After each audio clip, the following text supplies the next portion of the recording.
And welcome into the Young Dad Podcast. Whether you're outside grilling, mowing the lawn, changing dirty diapers, or maybe, just maybe, you finally got a moment to sit back, relax, and listen to your favorite podcast.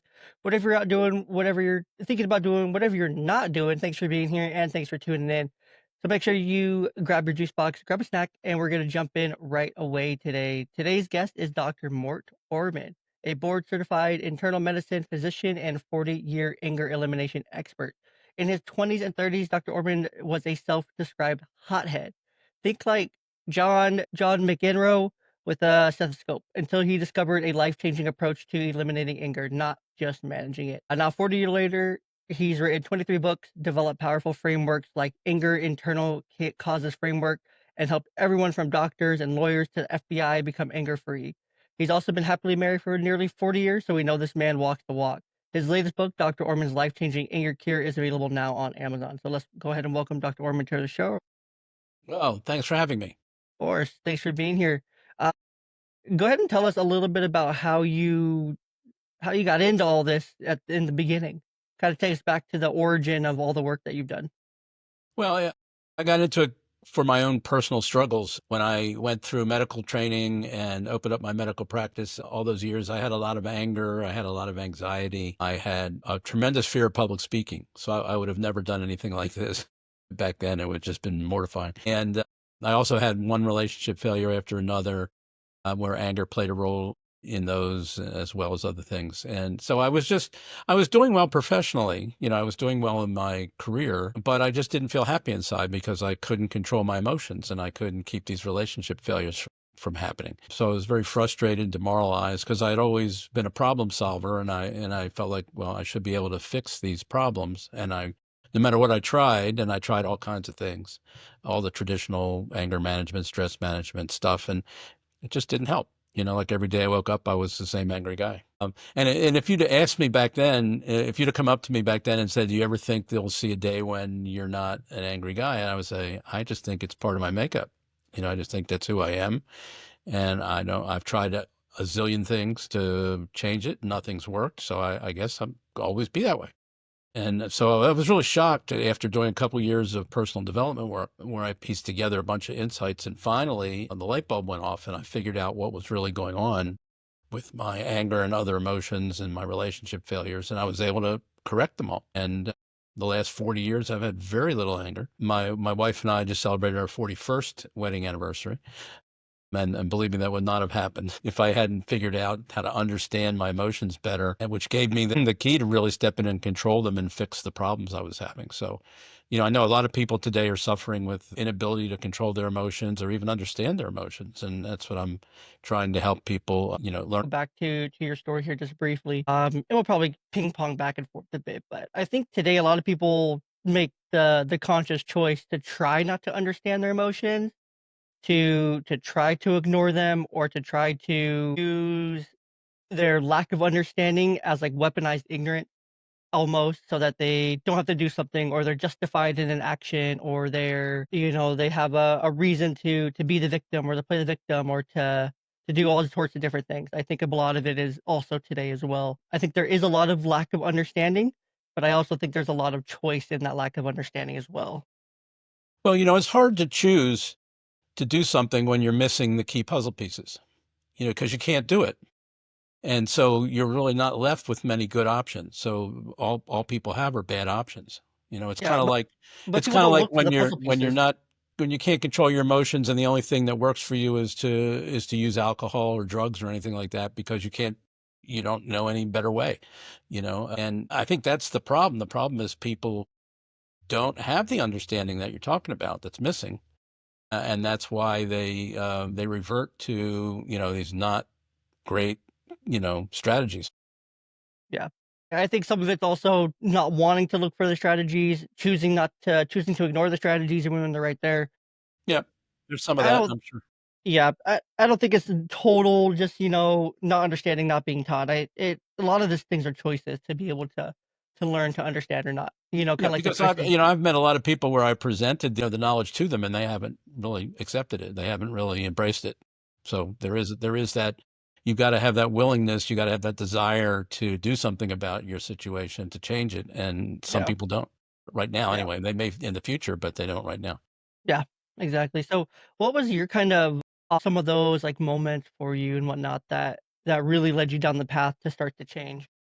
Well, again, I knew myself that I was having issues that I wasn't happy about. But when you're a physician and you're taking care of other people, most physicians, we quickly identify the angry versus the non-angry people in our patient population. And we get to follow them over time and see what happens over time. So I was seeing in my practice, and I was a primary care doctor, so I was seeing a lot of people with anger issues, and I was seeing a lot of health problems they were having. And, they would come in and tell me about their divorce, or their business partnership fell apart, or they got in legal trouble, or they got addicted to something. So I'm seeing this kind of train wreck of health problems and life problems associated with people who are very angry. And I realized that I'm sitting there with my anger, keeping it under wraps, be with my professional hat on. But I'm saying, I don't want to end up like these people who were usually they were, at the time I was young and they were much older than me.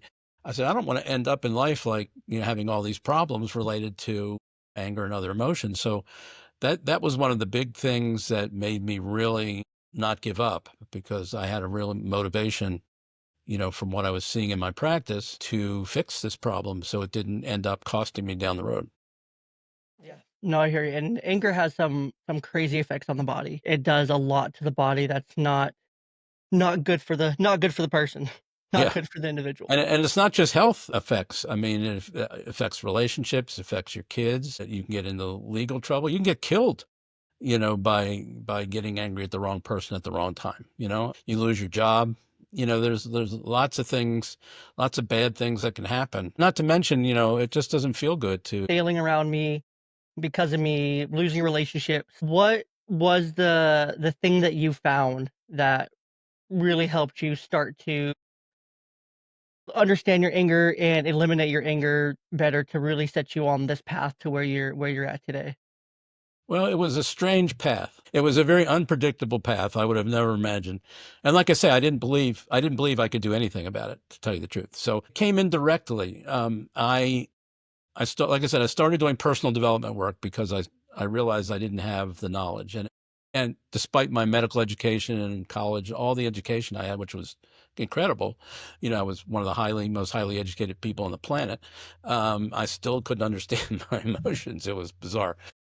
It drove me into personal development work. But so I was doing this personal development work for a couple of years, and I wasn't changing any, but I was learning a lot of cool stuff. I was like, "Hey, this is neat," but I'm still the same angry guy. I still have the same relationship. So one day I decided I'm gonna test out this stuff and see if it actually works. And I'm gonna take a problem of mine that I don't think I can change, and I'm going to see if I can change it. And what it had to do with was running, if you can believe that. I was not I was an athlete. I played a lot of sports, and I could run in a sport. But if you asked me to run for exercise or punishment, or do wind sprints, or run a mile or two or something, it's like, oh, that was like the most tortuous thing that I could do. It felt awful. I hated it. And I see these people running marathons. I'm going like, those people are absolutely insane. There's something wrong with them. And one day I said, you know what? I'm going to see if I can change my whole running experience. And I got the inkling from this personal development work. Maybe it's not running. Maybe it's me. Maybe it's the way I'm approaching running that's the problem, not running itself. Because up to that time, I thought running was just inherently an unpleasant activity in my world. And so I decided I'm going to do this project. I'm going to see if I can change. If it is me, I want to find out how am I doing it? Because I have no idea. Okay. So I said, I'm going to sign up to run a marathon, which is like the craziest idea. I couldn't even believe that I even entertained the thought, but I I think that's did. I think that's most people's craziest idea, and craziest Yeah. thing that they're gonna do is just, randomly decide to sign up and run a marathon. You're, Well, like, talking about when you it, and hate I'm running, it's even more crazy. yeah, you're, like, talking about it, and I'm hearing you talk about it, I'm like, "Would I do that?" And I'm trying to run it through my head, I'm like, "No." Well, I just I got to tell you, I did not think this project was going to work. I thought it was going to fail miserably. And I was trying to prove that this personal development stuff didn't work. It was actually was partly behind it. But I knew, so I signed up, and I knew that if I was going to do this, I had to figure out how to enjoy running, because I hated it. And there's no way I'm going to train for all those months and everything and run all those miles if I hated it. So that my first goal was to figure out how to enjoy it. And so I created a program for myself, and I made some really good decisions, accidentally almost. And lo and behold, I started being able to be out on the road. I was jogging lightly. I wasn't doing any heavy, running. But I started discovering things about myself and running, ways in which my mind had sort of turned running into a horrible experience and made me run in, run in ways that were unpleasant. And one by one, I started discovering these patterns of how I had approached running that were invisible, and I never noticed them before, but they were always there. And it's like, oh my God, now I see something. And once I saw a pattern, I could fix it. I could put in a correction. I could come up with a strategy or something to keep it from making running horrible. And so I must have discovered about 30 of these things over the several months it took me to do the training.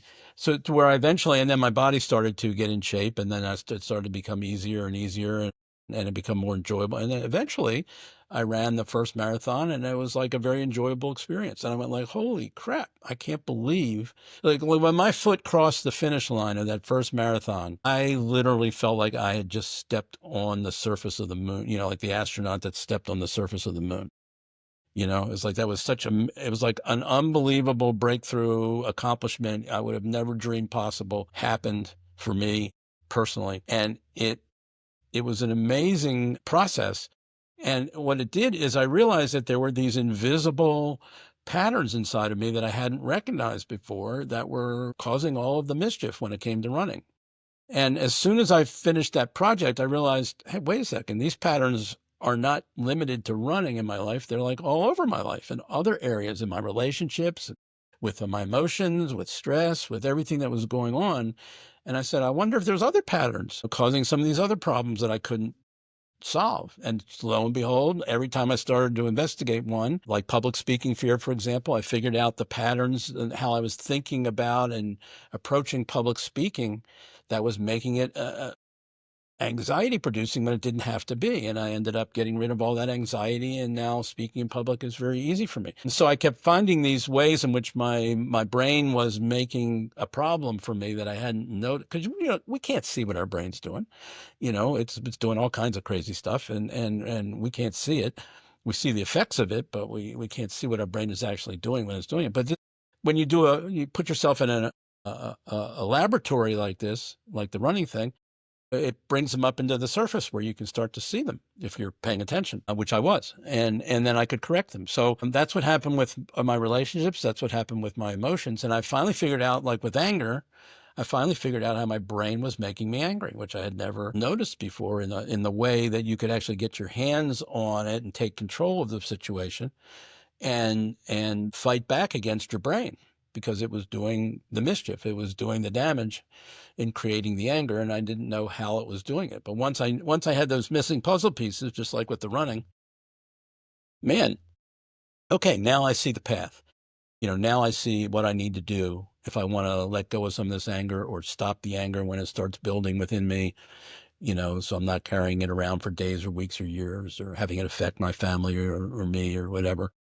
So that was the breakthrough. The breakthrough was realizing that there were these invisible things that my brain was doing that until you get some light, able to shine light on them and see what they are, you're kind of like defenseless. It's like playing a competitive sport against an opponent that's like 10 times bigger, stronger, more powerful, and more knowledgeable than you are. If you don't have tactics, you're dead in the water. So, and that's how it is for for most people when they're up against their emotions. They get defeated all the time because they don't have the puzzle pieces that they need to figure it out. And it turns out it's actually very simple. And one of the problems we have today is, like, we have this field of emotional intelligence, and it's almost worthless because it's so complicated and so abstract, and it doesn't give people power over their emotions. It just has a lot of people pontificating about emotions, and you can listen to those theories all day long, and you're not going to be any better at handling your emotions. So because it's simple. I mean, the brain is a filtering mechanism. Since we arrived on planet Earth, our brains have been filtering things for us. We never see the world as it actually happens. But we're always seeing it through filters, and which our brain does. And that's how it creates emotions. It gives us a couple very simple filters of viewing the world and seeing the world and thinking about the world in certain ways. And when you do, you get an emotion that goes along with that. So every emotion has a formula, or like it's almost like a computer program in the brain, where if you think this way, and this way, you get emotion X. And if you think this way and this way and this way, or perceive this way and this way, you get emotion Y. And each emotion can be traced back to a couple very simple thoughts or perceptual filters that if you look at the world that way, you're going to get the emotion. And that's where it actually gets generated. And that's the puzzle. Those are the puzzle pieces that most people are missing, that would truly give you emotional intelligence so that you could do something about your emotions, which is what I started to be able to do 40 years ago, and have been doing it happily and successfully and teaching it to other people over the last 4 decades, because it's just such a wonderful, powerful, and simple framework for understanding what's going on inside your brain and inside your body when you're emotional. And And we've done a disservice by making people think it's very complex and impenetrable. It's not. It's very, very easy to understand. yeah. So what exactly are so let's go into the puzzle pieces, if you'll break them down. Exactly what are they? How do you get those puzzle pieces? How do you make those happen for oneself? Okay, well, I will do that. And then let me do an experiment, though, to show you. Go back in your memory bank and just pick any example in your life where you ever got angry about anything. And you don't have to say it. Just identify it. We'll come back to it in a minute. Okay. Okay. All right. So again, whenever we're angry, our brain is giving us three main filters to look at things through. And if you look at them that way and you believe that that's what's going on, then you'll be angry. So the first filter is somebody did something bad or wrong that they shouldn't have done. So usually we never get angry if we think somebody did something great or wonderful or terrific. It's always, they did something wrong. They did something they shouldn't have done. They did something unjust or unfair, illegal or whatever. Okay. The second filter is somebody was hurt or harmed or negatively impacted by the bad and wrong behavior. And the third filter is a filter of blame, but it's a very narrow filter of blame. It's unilateral blame, where you're only looking at the behavior of that person, what they did or didn't do, and you're not looking at any other causes that might have been involved, including your own behavior, but also other factors in their life that you don't see, or your brain doesn't allow you to see, that may have played a role. So you're just looking very narrowly at what they did or didn't do. And when you line those three filters up, somebody did something bad or wrong they shouldn't have done, somebody was hurt or harmed or negatively impacted, or potentially hurt or harmed, negatively impacted, and somebody was unilaterally blamed, you get the emotion of anger. So go back to that example, and you don't even have to tell us what the example was unless we need to work with it. But just in your own mind, when you were angry about that situation, were you thinking that somebody did something bad and wrong they shouldn't have done? Yes. Were you thinking that somebody, could have been you, could have been somebody you care about, something you care about, was potentially hurt or harmed by the bad behavior? Yes. And did you think that the person who did the bad behavior was pretty much mainly responsible or to blame for their behavior? Yes. That's how you get anger. That's how the brain creates anger. Every time you're angry, you'll be able to use those three filters to understand where the anger is coming from. And I've done this 1,000 times with myself and other people, many thousands of times over the last 40 years. It's never not been the case that when somebody said they were angry, and you truly have to be angry, when somebody said they were angry, they weren't looking at the world and what was going on through those three lenses. That's how you get anger. And that's something that's, like I said, was that complicated? Was that difficult to understand? No. No. You could teach that. I've taught it to kids as young as 8 years old and they understand. It's very simple, but that's what's missing today. That's what the vast majority of people walking around today do not understand about their emotions, that they come from these simple formulas that their brain's using. And it's not coming from the behavior and the outside world. It's not coming from the people doing all the bad, wrong things. It's coming from how your brain is telling you to think about and interpret and perceive what's going on, and to believe that what the brain is telling you is true. Got it. And Okay. what's interesting about that, once you have the knowledge of where the anger comes from, is that a lot of times, if you actually dig in and ask yourself, is number one true? Is number two true? Is number three true? You'll find out that at least one of them or more may not be as true as your brain is making you believe it is. So you've been hoodwinked. Usually, when you're angry, your brain has hoodwinked you into thinking that all three of these things are true when they may not be true, or may be partly true, but not completely true, or they may be way off base, you know? So you can get angry for something that your brain tells you is true that is not really true, you know? And we have people do that all day long, you know? Turn on social media, you'll see people doing that right and left. But it's really important to realize that our brains are lying to us a lot of the times. And particularly when we get emotional, whether it's anxiety or anger or guilt or worry, you know, whenever that those strong emotions come up, our brain's giving us filters, making us believe things are true. And if you really stop and ask yourself and really are honest, that's the big, you know, thing. If you really are honest and evaluate it, you'll find out, wait a second, there's things missing here. There's other aspects of the truth that I'm not seeing, or our brain's not letting me see right now because it's filtering things that are real. And if I understood that, I might not have reacted with the emotion, you know, initially. Okay. Yeah. So Yeah. this is great. This is really important for parents, whether you're a mother or father, because your partner's going to be triggering you all the time, and you're going to be getting angry with your partner, and your kids are going to trigger you all the time, and you're going to get angry at your kids. And when parents get angry at kids, kids don't handle it as well as adults do. You know, they tend to internalize it and think there's something wrong with them when their mommy or daddy is yelling at them or screaming at them. So it's a little more damaging for kids, and we know that as parents, so we kind of worry about how our anger outbursts are affecting our kids, but a lot of times we can't control it because we don't have this knowledge that, hey, this is where it's coming from. I'm thinking my kids are doing something bad wrong. I'm thinking they're hurting or harming something, and I'm thinking that they're unilaterally responsible to blame. So once we have that framework, what do we do with it? We tell the truth. We use it to get back in touch with the truth. Because like I said, our brain's filtering things. So that means it's leaving stuff out, and it often leaves important stuff out. Like the whole idea that if your kids are misbehaving, it's your kids are totally to blame and you have nothing to do with it.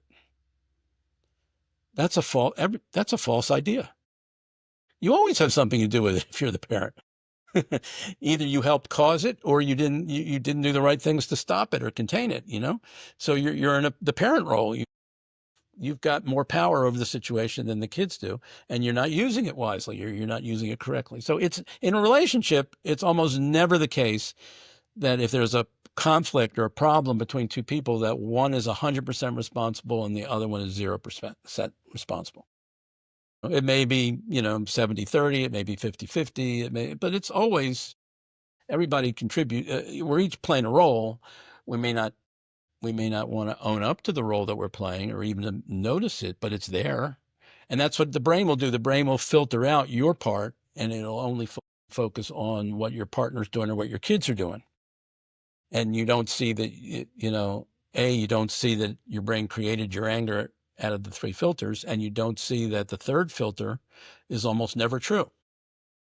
And a lot of times the first and second one aren't true either, but you know, definitely the third one's going to be not true most of the time because we always have some responsibility in whatever's going on in our family around us. It all comes back to personal responsibility and telling the truth in the end, but it's hard to do if you don't understand the three filters and the formula of how your brain's creating the anger, because that tells you the questions to ask. That tells you the truths that you need to investigate that your brain's telling you is true that may not be. Gotcha.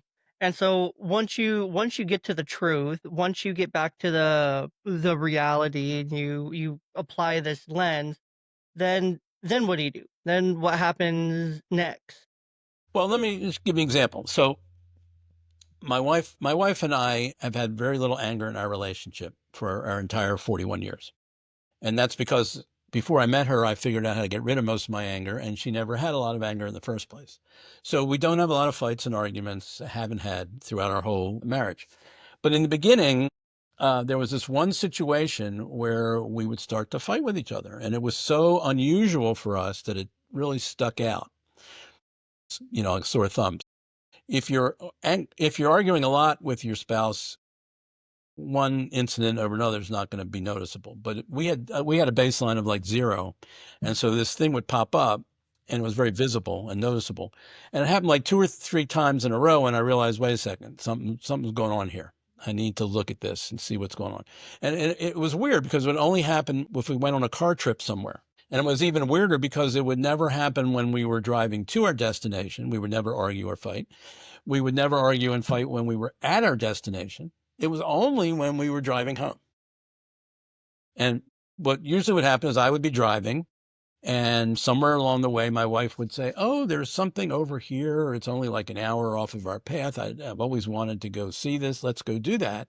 And I would go, "No, we're not doing that."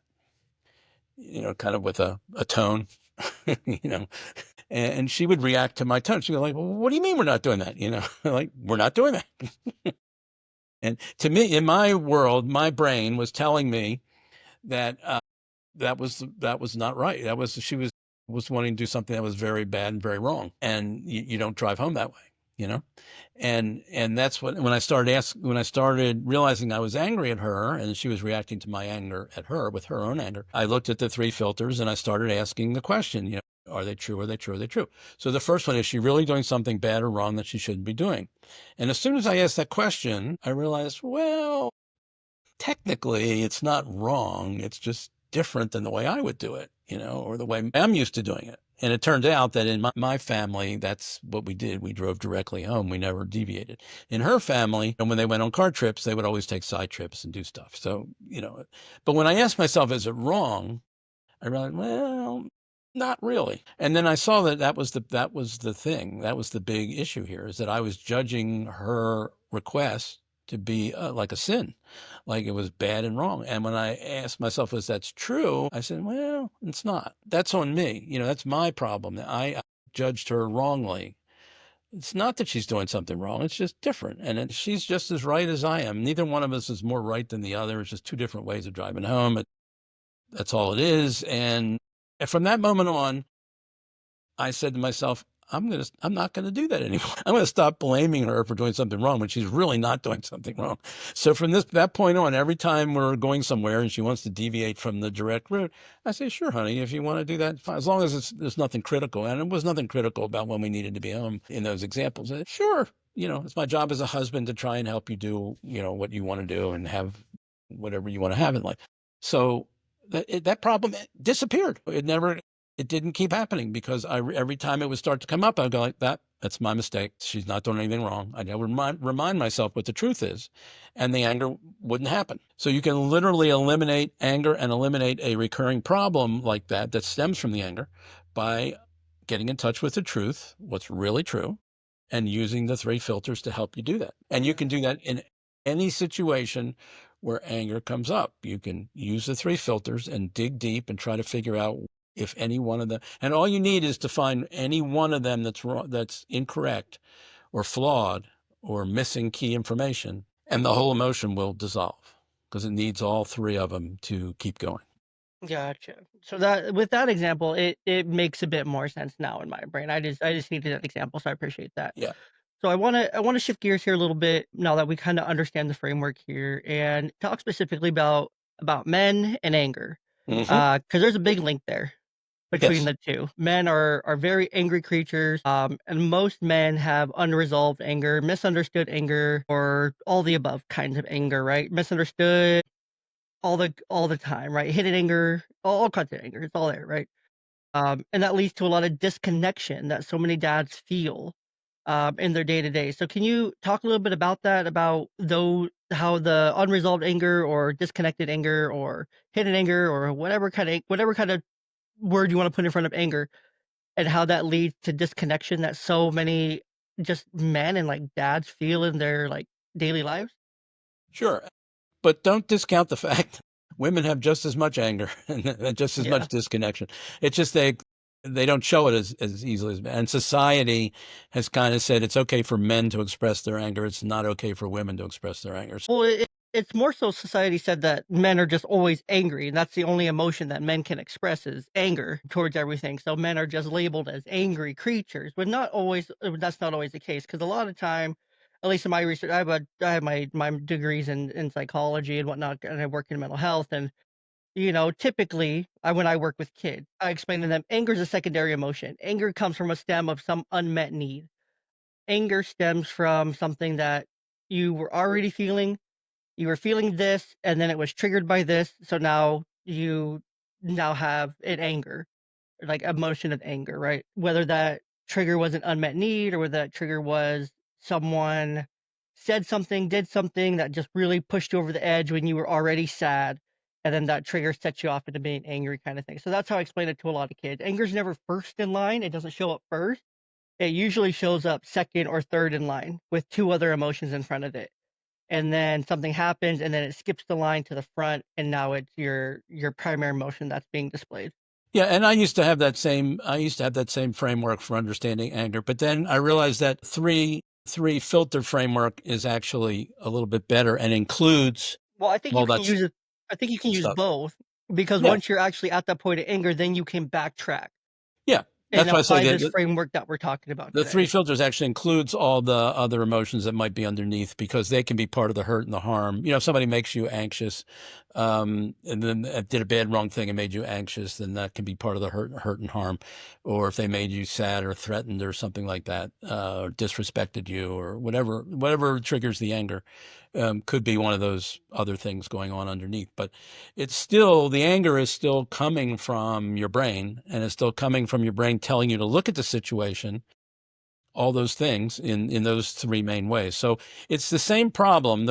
Men have and women have the same problem, is that we don't understand the filtering process, how the brain creates it. And because of that, we can't control it. So it gets out of hand and it gets magnified and it gets conditioned and reinforced in our society, in the societies and the groups and the buddies you hang out with, and all that stuff. It just, everybody's doing stuff on the surface. They're never getting at the root cause, which is keeping the whole thing from getting resolved. So I've worked with lots of people who've been angry for years, decades, unresolved anger. And when you help them, you use the three filters to go back and say, well, when you've been looking at this for 20 years now in these three ways, and every time you look at it and think about it in those three ways, you get angry. Let's now see if these things are true. And when they do the work and they go, well, oh, I didn't realize that. No, I didn't see that. Maybe that wasn't true. 20 years of anger can just dissolve from that. And you can really let go of the anger when you see the situation differently than how you've been looking at it all these years, you know? So that's unresolved anger can just as easily be eliminated as, in the moment anger. It's the same process. You got to get down to telling the truth about what really took place and how accurate your view of it is. And a lot of times it's not going to be totally accurate. Yeah. Do you find like a lot of times too when going through this process that because to me what it sounds like there's an element of forgiveness that's also included in this. Yes. There's an element of forgiveness, whether it's towards self, whether it's towards somebody else.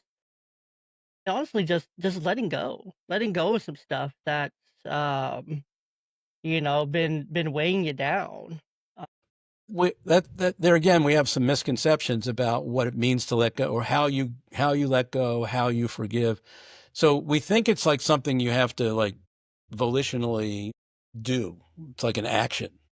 You grant forgiveness to somebody, um, or you actively let go. You say, I'm not going to focus on it. I'm not going to give it strength or whatever. There's all these mental manipulations where it's like active that you have to do. But forgiveness really comes from what we've just been talking about. When you can look at a situation that's been bothering you and you see it differently and you tell the deep truth about it, about what really went down, forgiveness happens naturally. Forgiveness means you go back, you look at the situation and say, oh, if I'd have seen that then, I wouldn't have been angry. And when I look at it that way now, I'm not angry now. That's forgiveness. When you say you're forgiving, but you're still holding on to the same view of the situation that made you angry, you're still angry in your heart and you haven't let go. Your body and your heart haven't let go. The only thing that lets you let go and forgive is when you see the situation differently by telling the deeper truth about it that your brain had been fooling you about for however long it's been going on. So I see forgiveness is just the flip side of what we're talking about. When you do this process and you understand the three filters and you start asking, what's true, what's not true, and you get down to the truth, forgiveness will happen without you having to do anything. Yeah. It'll be automatic. Yeah. I can see that. I can see that here. I do personally think that there is a lot of there in all of this, in the anger, in going through the three lenses, is going through understanding it and all that. In all of it, there's a lot of active choices that have to be made. You Yeah. have to make the active choice. It Yeah. all comes down to the individual and to them making the choices to see it that way. Yes. At the Yes. end of the day, it's still a Yes. choice to go back and like, okay, do I want to go back and go back through these three lenses and evaluate? Do I want to go back through and see the situation maybe a little bit differently? Do I want to go back and be able to let go of this anger and these feelings that are affecting me here, right? Do I want to go through and forgive these people by going through this process of trying to understand it from a different angle, different approach kind of thing? There's still a lot of active choices, right? Yeah, And then it's actually more difficult than you're even when you're staying, because not only do you have to choose to do it, but you have to keep choosing to do it over and over again, because yes, your brain will keep taking you back to the same stories that it gave you and been trying to get you to believe. And every time it does it, you're going to have to choose to remind yourself what's true. It's literally like it, going up against your brain when it's trying to make you angry and telling the truth is literally like playing a game of whack-a-mole.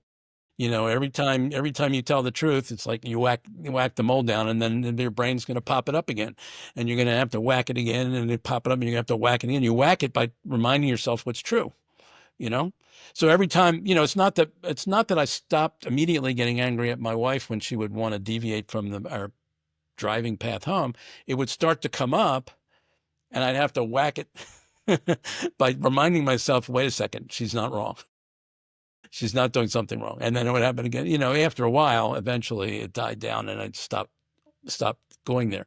But in the beginning, I had to play whack-a-mole with it, and get it and keep what you said. Your point is you have to keep choosing to remind yourself what's true versus what your brain is going to keep telling you is true, which is not. yeah. And I think those are the choices, right? You have to make the choices to see these things, right? And that leads you down a path to be able to parent without anger. Well, there's always gonna be anger. Let's be real. It's parenting. There's always gonna be anger, there's always gonna be shame, there's always gonna be blame, there's always gonna be blow up, right? I don't think it's 100% possible to do that because we're humans at the end of the Yeah. day. Yes. And we're gonna make human mistakes, and we're gonna make those mistakes, and we're gonna blow up, we're gonna lose our cool, we're gonna get angry kind of thing, right? Like that, right? We can always go back, we can reflect and be like, "Oh, like, you know, went back, reflected, and I see I did wrong," and we can go and apologize and Yep. make amends and things like that. That's always a possibility Absolutely. too. So, but it's all choices. You can sit in that choice that you made, you blew up, you lost it or whatever, and let your child sit on that for however long, or you can, reflect and you can go through and be like, "Look, I messed up. That wasn't true. I took it this way." And you can have that conversation with your child, at an age appropriate level and be able to move forward and try to be better and try to understand yourself better as well. Yeah. Well, a lot of times when it comes to emotions, we don't have a lot of choice in the moment about whether we get triggered or not, because your brain just automatically is going to get triggered. That's how it's designed. You're not thinking these things; it just happens automatically, and so you may get triggered, but once you realize that you've got the emotion, then you can step in and have choice. And then what am I going to do about it now? Am I going to just run with it and let it continue to expand and be destructive? Or am I going to look at what my brain's telling me and see if it's true or not? That's a choice. And you can do that early in the game so the emotion doesn't steamroll and grow in intensity and get more explosive and more damaging. But like you say, yeah, it all boils down to personal choice at some level. Yeah. Yeah. So that is what it is. Yeah. That's exactly what it is. I truly believe in like a lot of his choices, right? Like you know yourself better than most, and if you're choosing to continually lose it over the same things, you need to make some different choices and regain, that control because you are in control at the end of the day. You are in control. You are in control of the choices, and you are able to make different choices. and it's whether you're choosing to or not. You can continue to let yourself get triggered over the same thing and have the same meltdowns that you're having, or you can get in control and figure out what the hell's going on and get in control of it and make different choices. Well, yes, but a lot of things in society are working against people making those choices because Yeah, we're being society wants told, people to be victims, society wants people yeah, to just feel bad for themselves and for everyone to be a victim and for no one to actually get control or to make a choice unless they're making the choice that they're being told to make correct, about any of these things, and they correct. want everyone to be triggered over every little thing and to then lead to total control, and that's a whole Yeah. in itself. But it's interesting because we all know that the media can make us angry and does make us angry. It's part of their business model. Yeah. If they can make us angry and or anxious, then they make more money. Yeah, angry. Yeah, anger or fear. So they are the experts. They know how to make a human being angry. And you know how they do it? They tell us three stories. They tell us somebody did something bad and wrong they shouldn't have done. As a result, somebody was hurt or harmed or could be hurt or harmed or negatively impacted. And the no good so and so was totally responsible to blame. And then they say, and we're the media, and you can trust us, you can believe us. Everything we're telling you is true. Don't question it. There's nothing else to see here. And there's no other way to look at it. You know, just believe us. And because we wouldn't lie to you. So more what you're saying is that because you're a doctor, because you have credentials, things like that, is that I should 100% listen to you on this, should 100% believe you, don't question it, just do it kinda thing. No, no, I'm just saying, I'm listen, just playing, I'm playing, I'm playing. yeah, yeah. No, but it's funny. It's funny because being a doctor, being trained to be a doctor was one of the biggest obstacles I had to discovering this. Because what's the worst thing? As a doctor, you're trained to never be wrong. The worst thing that you can do is be wrong. And that was like a roadblock for me because it turns out that the secret to eliminating anger and other emotions is to realize how wrong you are most of the time. And doctors don't want to do that. We're trained. We go through 7 years of boot camp where the worst thing in the world that we can do is be wrong because somebody dies or somebody gets hurt or harmed or something. Yeah. So that was like standing as I was exploring all this stuff, the place I couldn't go. I was not allowed to entertain the thought of maybe it's all about being wrong. I said, oh, I can't go there. So that was a huge thing I had to get past. Thankfully, I did. But that's where the gold was. The gold was being willing to admit, hey, I'm a human being. My brain makes me wrong a lot of the time. I'm not aware that it's doing it. And, when I find it, I need to admit that I'm wrong and correct. And that's the gold.